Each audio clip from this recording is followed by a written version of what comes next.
écrire une lettre, un mémo que je compte déposer au plus tard le jeudi. Au bureau de Dodo Kamba. Oui, je veux voir le pasteur Dodo Kamba. Bah, excommunier Denis Les, l'accord du Christ. C'est comme un moine. On a une mission par Tombo, voici l'homme.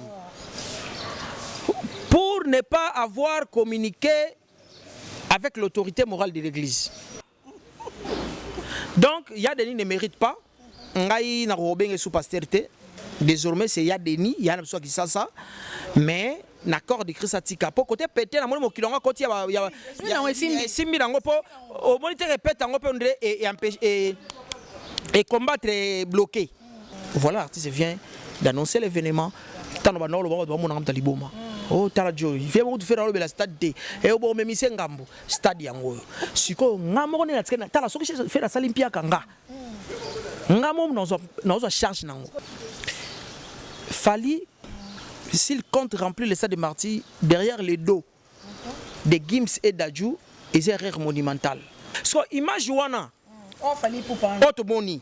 On va voir un pia que ça a bah tu vas terminer liboso mais tu vas filmer à terminer à cima et puis fallait ça licola podium. Donc j'estime que pia que ça là. Et puis tu vois moi j'aime Fali quand il fait ses rumba. Na rumba kuna kenda na kitoko. Il fait tokos. Bah tant ça ba bloka ba UPND na ça trop fanté. Mais déjà rumba ça va. Combattre Qui a Fali Poupa? Oui combattre bloquer moi moké. Au moins Bisanya ça te bloqué, bloqué, pète et du sol bloqué dans sa makolo et on dirait il bien loupé mba. Oui. En fait, en soi faire n'est pas un problématique. Oui, bi bato bele bande kozela faire aya aloba que yene derrière fils. Oui bien. Orchestration, son correct. On va parler ici de la chanson Ma Liberté de Ferregola. Personnellement, Jérémy Yoka, quand tu as entendu cette chanson, qu'est-ce que tu t'es dit toi-même? La chanson m'a poussé au point de m'agenouiller et de prier et de pardonner les gens. J'ai même pardonné Zakari Bababasui à cause de cette chanson.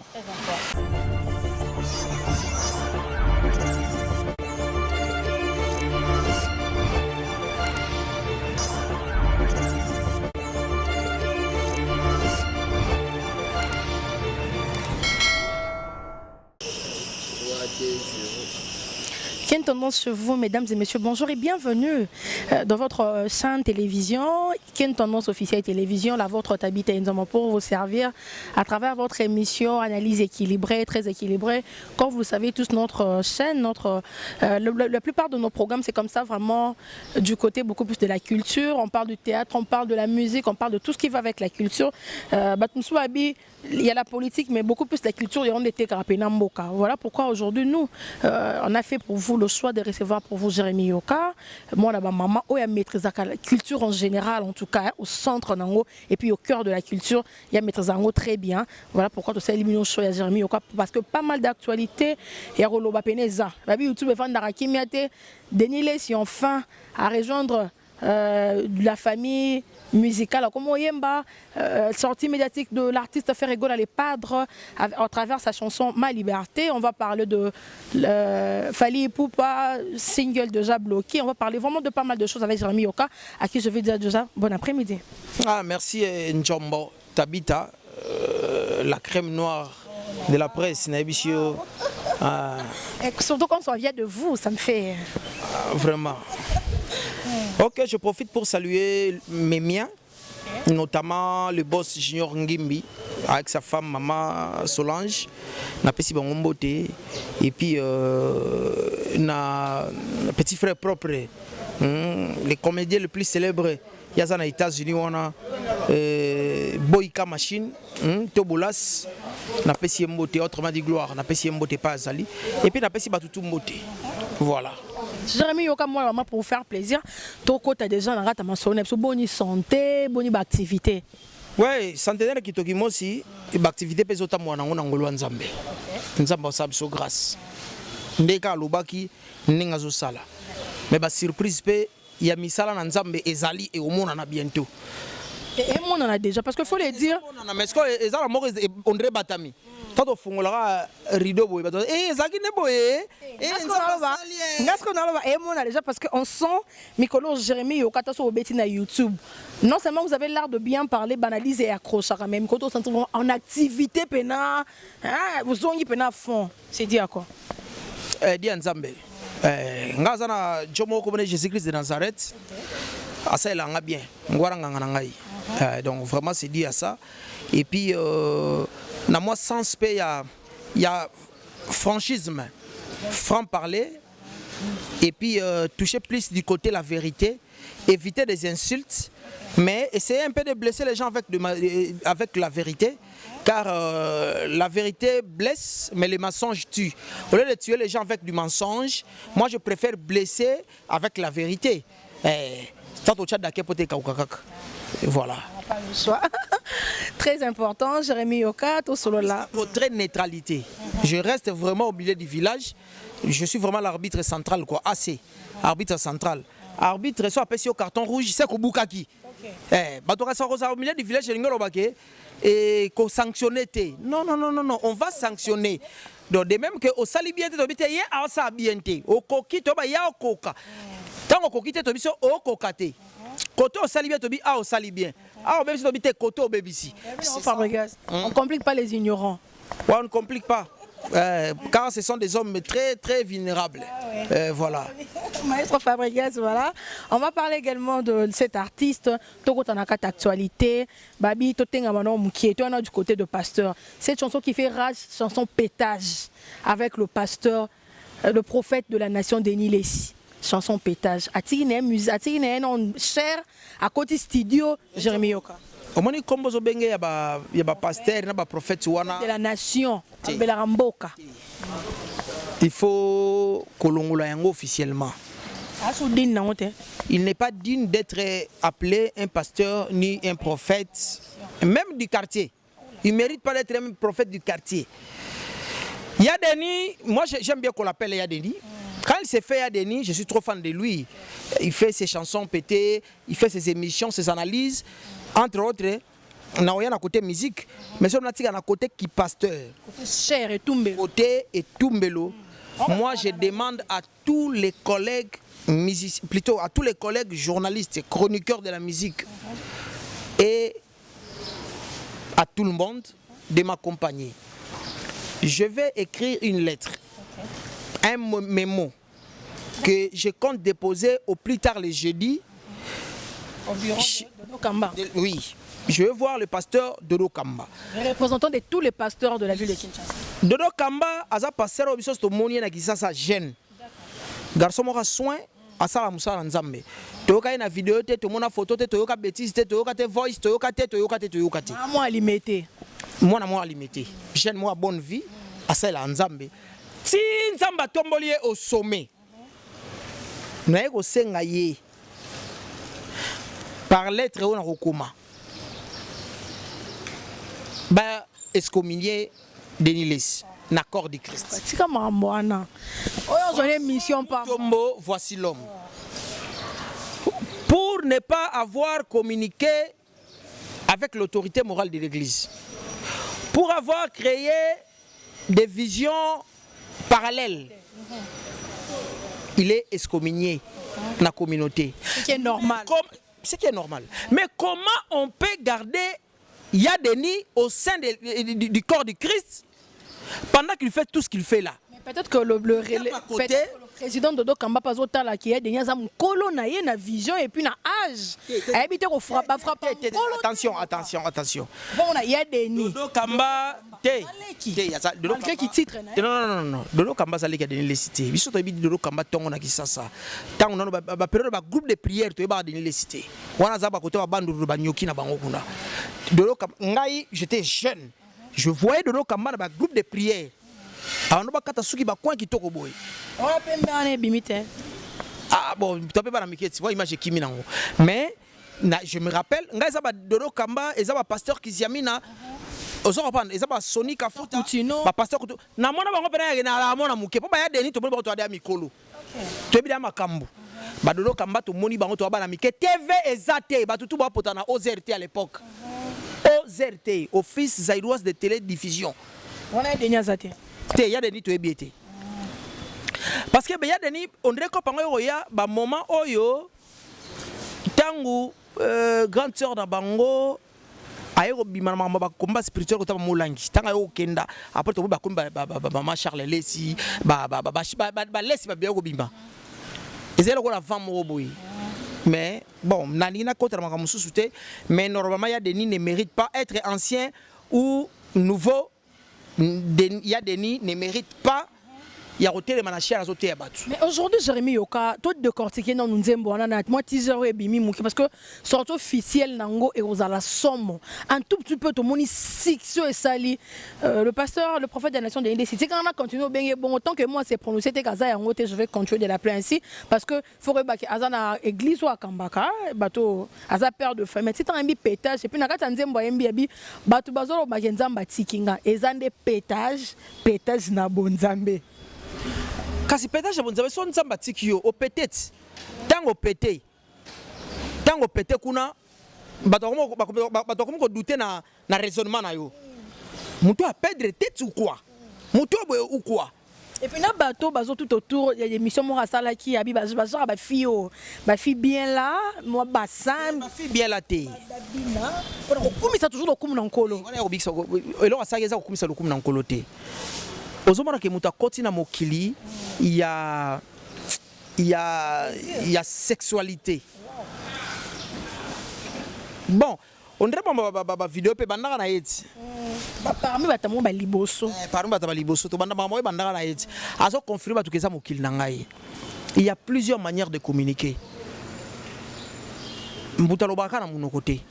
Mutako zalo ba makamususu otali misu na ye na misu ba makamususu otali ba geste na ye misapi expression faciale voilà les opesa message mususu mutako ba nazala esengo te o esengo te o eza o sepelité ba tindio ba lobozolo ba wana ba pousser loba.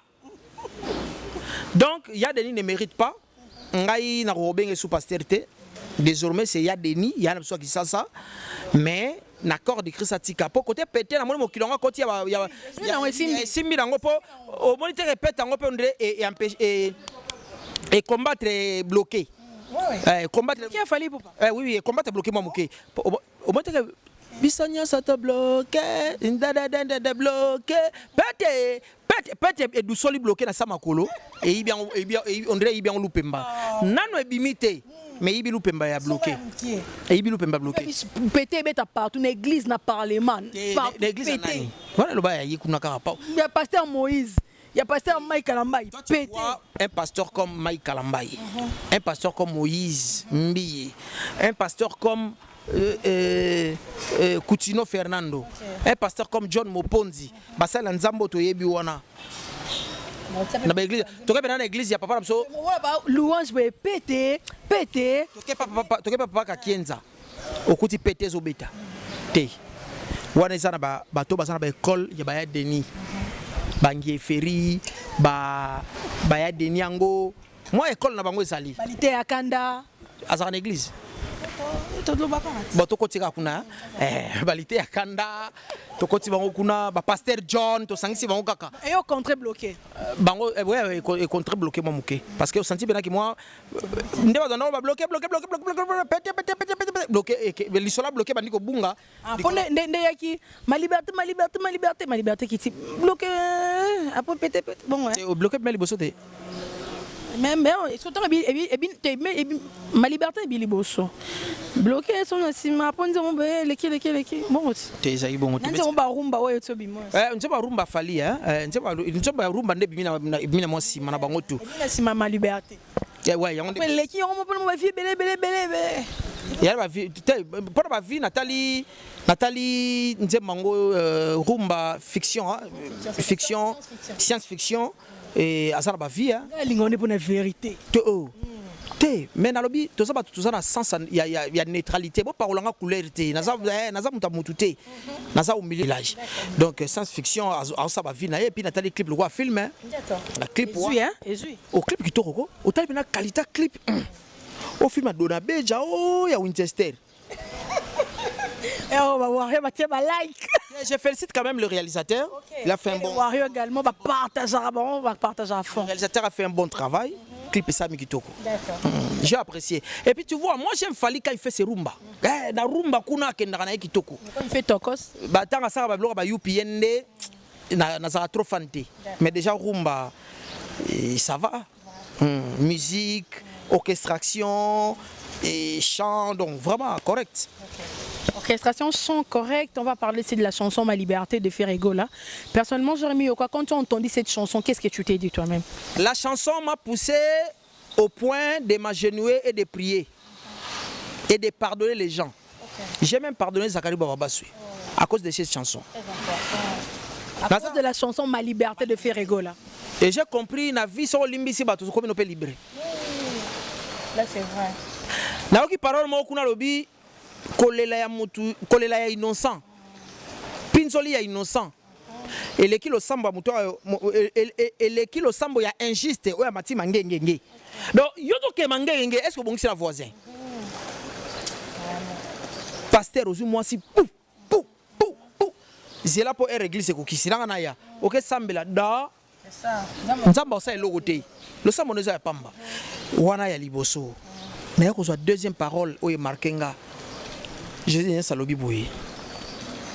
Mutalali pongi. Biro ko beta, mutalo somnolé, même pas kolala. Aso nimba. Bon beta lisola liwa. Nathalie Nobia o kanangai il y a un moment les potiers ça qui n'est pas bunga. Ok na bi evre na osala, na mam na osala. Zela ti to ko ba samedi au copa lelo na osala. Na osala, na belo na osala, je suis un potier, c'est pas pour rien qu'on m'appelle le potier. Le potier c'est un faiseur d'œuvre. Na bi voilà, na bi evre na osala, na belo na osala, na so tanangai. Ça prend du temps. Ça prend du temps. Evre bien. Comme j'ai mis au canap. Abungi na marché. Petit wala a canap, zelo au kamo. On se comprend. Ah nabi ngana bande ko somnene na onimba ba covid yaki ba corona yaki empoisonnement pe yaki fallait na batama mais batu ba komi oluba jemi yo kasila na fungoli rideau boye makamwe bando ya bo kamo d'ici samedi kanga parole na ebisio batu ba kamo donc eli kolobake na somnolaki ba beti lisola liwa ibo so na lali c'est que ba okundanga. Ah, il y a des gens qu'on doit pardonner, mais tout en restant loin de nous. Le cas de Zakari Bababasui. Le pardon aussi dans cette chanson qu'on attend, l'artiste, le padre qui dédicace son vieux Kofi Olomide, ça l'a bien. Oui. En fait, en soi, faire n'est pas une problématique. Oui, batobele bande kozela faire aya aloba que yene derrière fils. Oui bien. Regardez la sagesse, l'intelligence de l'artiste. Et pour ça, tu as dit que na wenge 4x4 mutasaki mutasuka kuna mona suka na bango zalaki feri. Mais le kola ba vie balo. Ba biso na wenge to zalaka na divergence ya ba vite. Donc mon en tout cas héritier. Débat terre moins. C'est ça l'intelligence et la sagesse. Ça te fait quoi, Jérémy Yoka?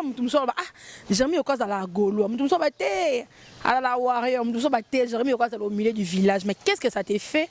Que quand on voit ces grandes sorties médiatiques de l'artiste Ferrego, Miming Anobi Maté, dans la conférence de presse, Ozala qui bon parmi bateau y a remercié Abib au soutenir et défendre la personne ainsi que son art. Qu'est-ce que ça te fait? D'abord, c'est un plaisir.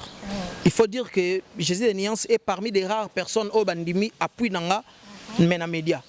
Et bien, il y a mais na téléphone. Vu de tout le monde aussi. Il y a un toloba. Et bien, il y a na téléphone. Ah, il y a on s'est rebellé pour la biso, zaboye. Beaucoup plus de Gaulois, hein?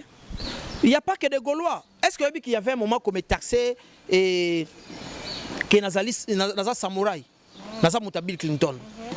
Un moment, on me taxé des contre-maîtres. Mouta Ibrator. Vous comprenez? Mon villageois.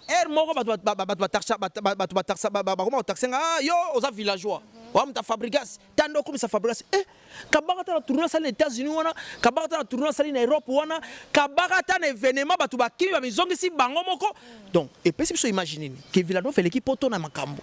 Ko batu batikaki na poto, biso to lukato kenene poto. So batu batikala ki, batikali ba longwe. y a pas sepelité babi papa pardon to zongi na biso muta futi ticket na ye a mati avion akitiki sasa ah c'est village veleki poto to lo bangote. Donc bato bazo taxer nga na ba couleur nyonso et moi je me dis voilà je suis au milieu du village pour merci de faire là pour la na ba couleur nyonso. Donc merci à faire ego là et la kisinga kaka ke aza artiste oyo c'est l'artiste le plus reconnaissant de l'histoire. Ça n'a plaisir pour attendre yango na média. Même pas pembeni wana, nazali même pas pembeni wana pour comme on tangama. Non, et belé so basala qui soutient wana, et ça normal que peut-être batanga 2 ou 3 voire 4 et puis les restes ba les kana etc etc. So ba bacha liste. So ba bacha liste. Mais je te dis que batu ba oloba et conférence de presse c'est aussi là. Atangi ba komba batu atangi ba komba batu tito silisi. Bon, ya to kuta lobi to tanga so ba komba batu mususu. Et alors à ce comment on arrêté Naki merci comme ça Patrick Mossin qui me dit Tabi quand tu seras avec Yoka pose-moi cette question. À la fin de la chanson faire rigolo qui dit ni Facebook ni WhatsApp ni Instagram. Alinga expliquer ça ni a bloqué ba compte na yé c'était quoi? Non, c'est-à-dire qu'il y a attention avec tous ces gens-là qui vous écrivent au nom de Jésus de Nuance. Okay. Attention avec tous ces gens-là qui publient les histoires au nom de Ferregola.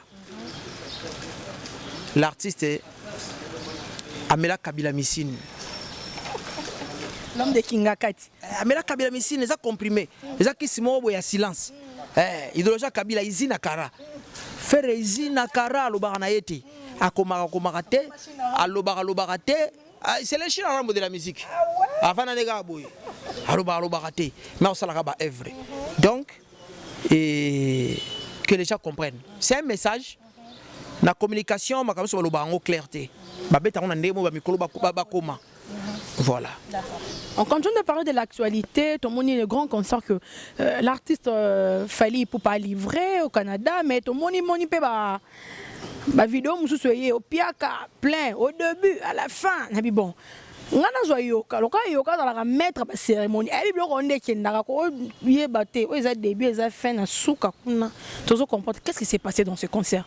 On va dire que Fally Ipupa tondi saté na niveau na tondi saté mais il faut voir ba arkele on te ezaki na saté ezaki na saté but faut belo mo boye ngai ndeko lobi obi tango poser question ozo interpeller ngambala moko.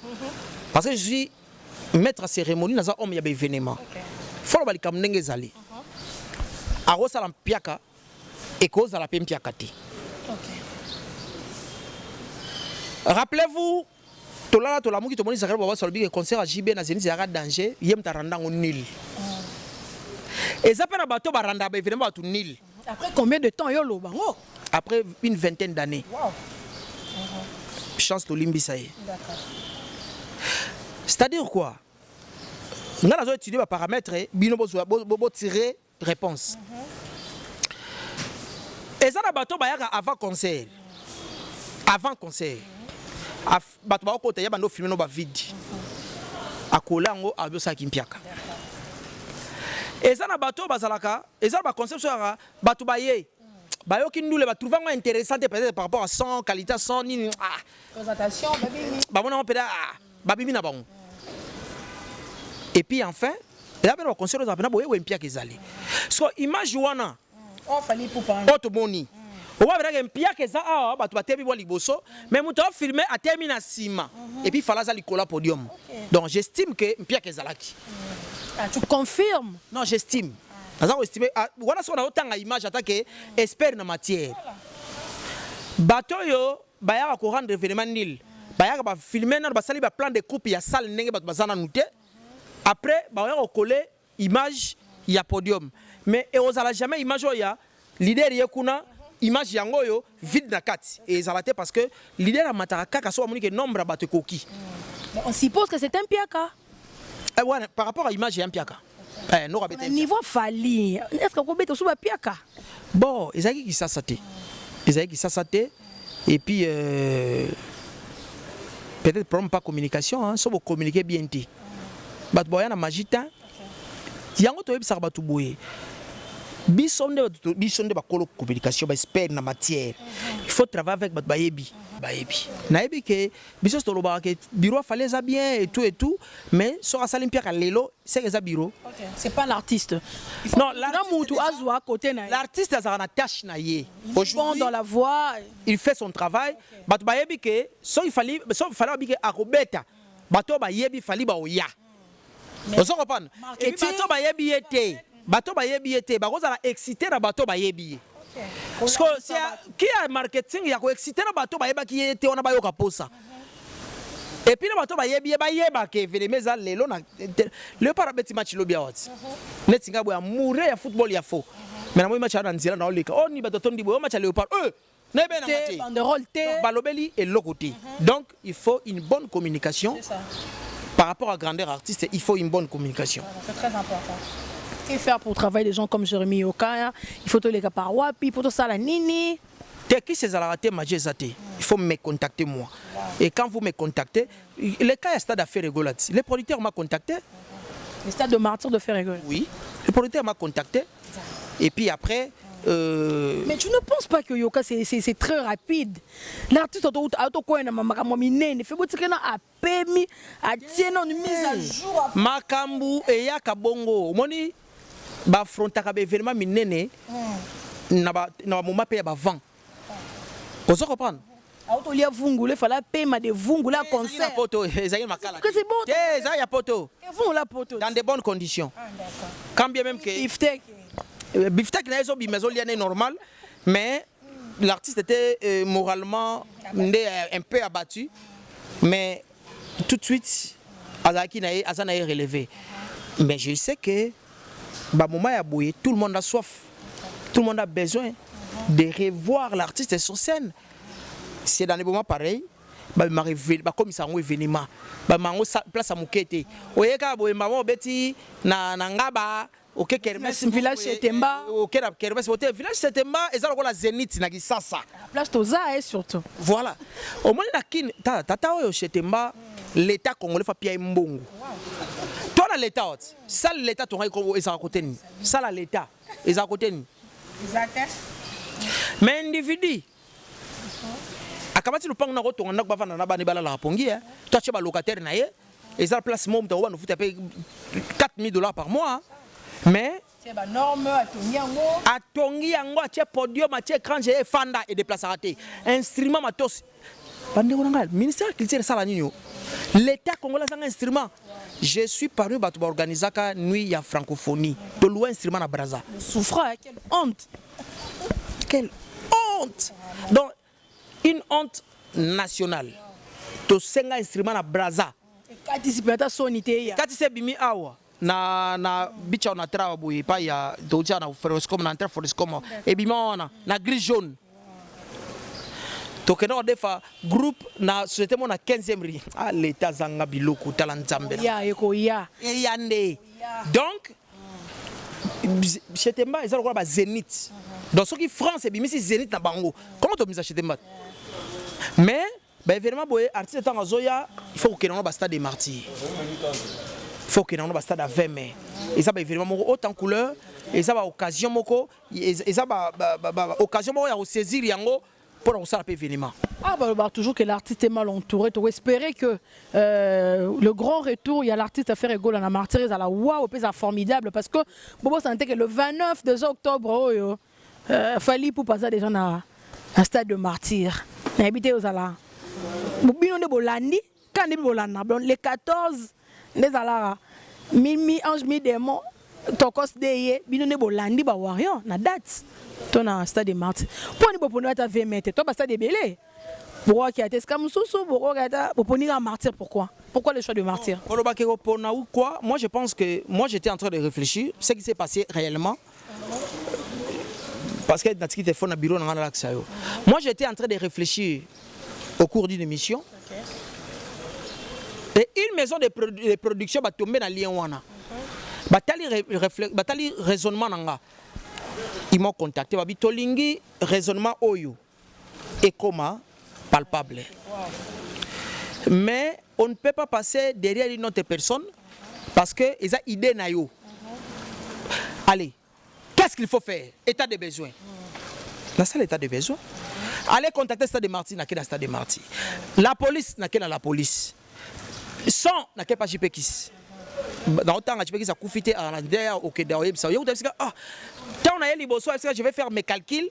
Pour il faut quoi? Naïoya, est-ce que ah, mais je te dis que Laurent, il me refaire non, moi je suis pas en train de travailler avec Ferré, avec la maison de production. La maison de production va contacter l'artiste et après ça va nous prendre quoi en termes de dépenses? Il y a sécurité, il y a stade, il y a ngoboko, il y a makambutu, une maison de production et au côté en contact d'un artiste. Et voilà, en contact d'un artiste, voilà l'artiste vient d'annoncer l'événement.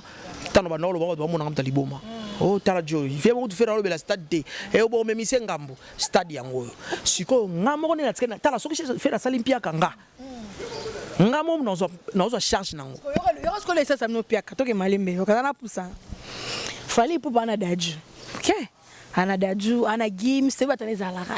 Siko bino wana nani. Daju, asa réfléchir. Daju te, ninga répondre au boy. Daju, azamo akesa ba falite. As artiste, après un calendrier, il peut venir comme il ne peut pas. Gims idem. Tandis que Fally, s'il compte remplir le stade de Marty, derrière les dos de Gims et d'Adjou, ils ont un erreur monumentale. Mais moi je pense que lui-même Fally, à côté de ce stade de Marty, par rapport à Kombonaye, question ça se contacter de Bambiaka. Il y a communication. C'est bon. Adana Zakre Baba c'est bon. Et Abengi Zakarita Lukiete. Et puis via Katarat. Bah stratégie de Tskalé Baboul na bisot. Yo monter ngana quel stade. Ton à quel stade pour na faire. Après temps viens pas que. Oh na yo tala stade. Oh papa. Nga producteur Abengi yo na Abengi yo. Nga il faut diembela ne kuna. Diembela pas idéologie. Na idéologie, ça dit diembela Fally mais na idéologie nga. Or, ngai maison de production est contacté ngai. Tandis que Yesiko Fally a contacté ici. Maison de production est contacté ici. Et là au moté mais avec ce tourne pas je vais beta tour, il va beta tour à stade. O resani. On se comprend. Il vient ce qu'il fallait tirer na tête makamba akatani obi. A échoué. Donc Fally mekate rotia. Fally moi yebi que so na tie moto to suka awa. Donc Fally ko meka côté vieux Zak l'été na maman. Oui, viens à communiquer côté ni. Azata na moto yebo sala affiche té. Na bureau na ye. Bon, il facile on me ça il azate. José Soukami, la bière des stars. Wana muturanga José Soukami tazola tisaki sasa mobimba patron tout ba na villa boy. On vous salue monsieur. Ah, José Soukami donc très kitoko na CPL toujours classe. Alors, il n'a pas le droit érotia vient na tête il y a événement. Bon, pas le droit non, c'est son droit, il peut le faire, mais sur Atchevier, c'est une erreur monumentale. Pourquoi? Viens, tu venu comment on dit?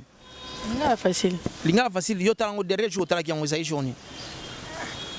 Ah, biloko ya ba chaîne câble. Ozavan, so tu venu et les grana azana chaîne na TNT. Tu venu ya loso. Tu venu et tigana ba chaîne à bouton ya tec. Donc déjà côté communication fait ça limité. Vous comprenez? Et puis ceux qui appellent si charge pas vieux, bah moi c'est bien ba oyate. Oui point nini? Momeli. Baby que so moins 30 000 et que bangana bango. So 30 000 et que kuna bolie loté. Bolie merci, bolie ba $100. Et or effort wana ezoria environ 1 mois. Il y a effort, il y a travail. Mais on s'est retrouvé à $100. Il y a pas c'est bien ba oyate. D'où so appelle si yango Djoubou na mai. OK, voilà. Toujours j'étais déjà. Fally a compté na yemoko. Azuka bato ça communiquer bien, aza déjà Fally, aza image. Vous comprenez? Et ça n'est pas faire wana boy. Na pesa ba stratégie na monde ba mission ko pe na bandenge na bango. Dans le valise. Ça ça tamo mi balé non. Ke na pesa ona pesa ki bato ba yibaki wana. Na ba yiboy. Ah, fait rigola. Jour on a stade de Marty, pas jour à concert, on a to bandi campagne communicationnelle. Bakati to comme vers 20h. Heure presque mututo sana ndaku, batutu bana babar, batu bana banzela, batu bafandi fandi. Bakati kura Kinshasa mobimba. On va négocier avec la SNEL. Kura katani Kinshasa mba pour 5 minutes. Na stade de Marty ba fait d'artifice bandi ko beta. batie lumière. Tout Kinshasa mis sur câble. Toute la ville et mon la lumière pour épeler que belle. Bah feu d'artifice et bêti du colo, batie lumière belle la stade des martyrs. Donc ici faire du colo. Non ma papou. Wa bleu, y a papa bon oui rien en problème. Wa bleu. Akitana ndege mo boyo bosa. Te ya ndege te, wala ya ndege te. Akiti. Bouf. Ya tele maraboy. Nga ce qu'on a mis voix. Mwana mama.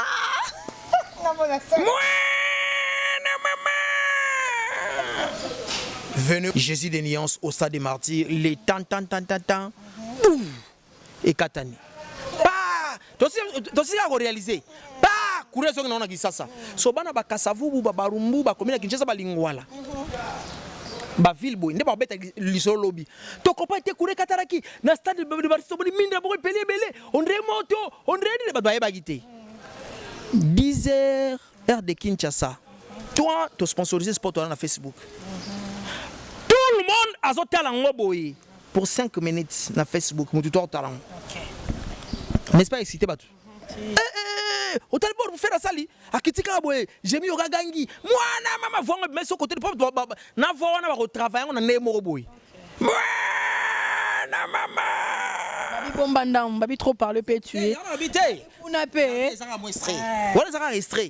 On ça na pesi. Qui peut changer. Na pesi attaque.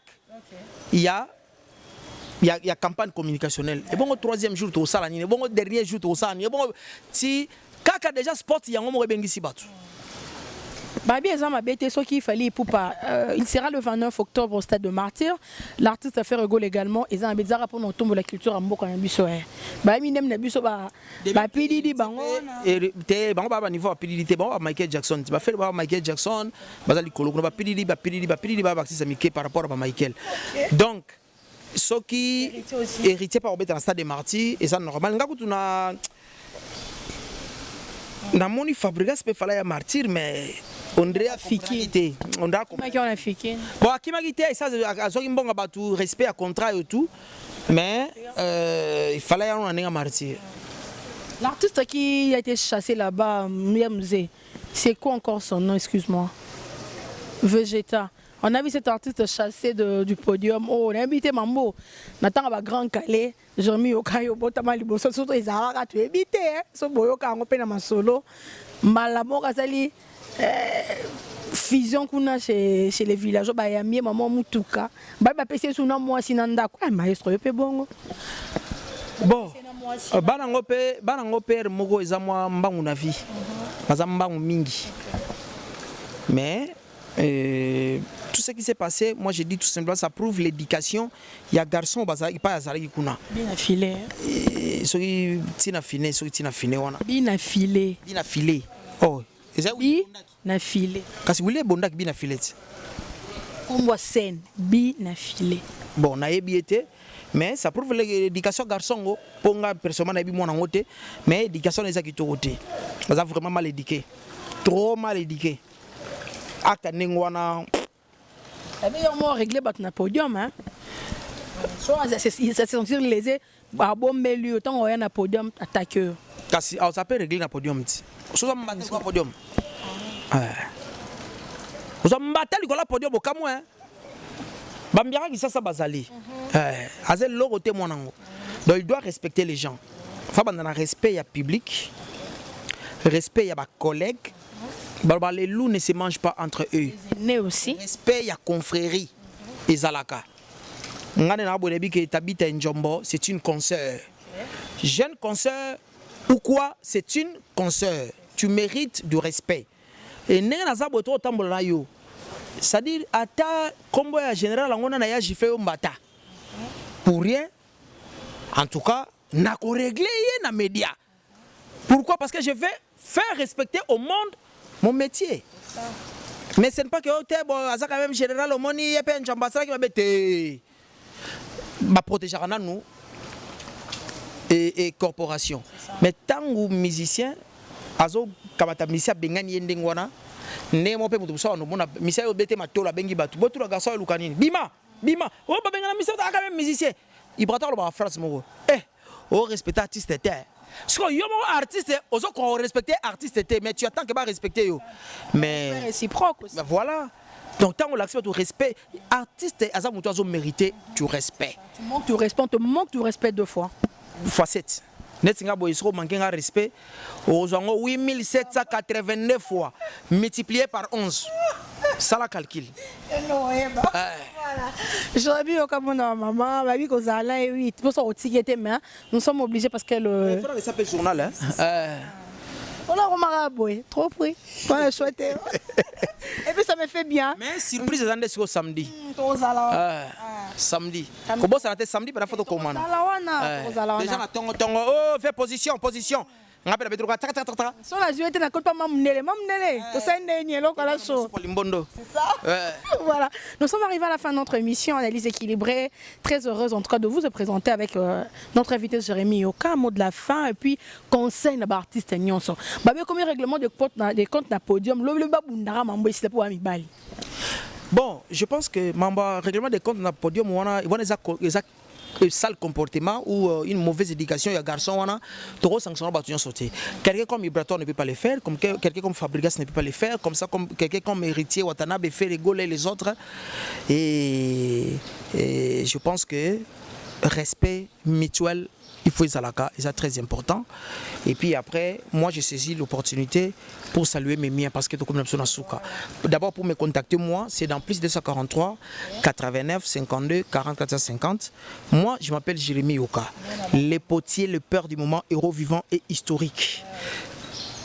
Et je vous retrouve prochainement. Merci Nayo Njombo. Nengo yaki tikana remercier et boss nanga junior ndi mezo tikanga taza tout moment bandaki on depuis ba miliki ti le to kenda to kompere ba fufu to kompere to kenda.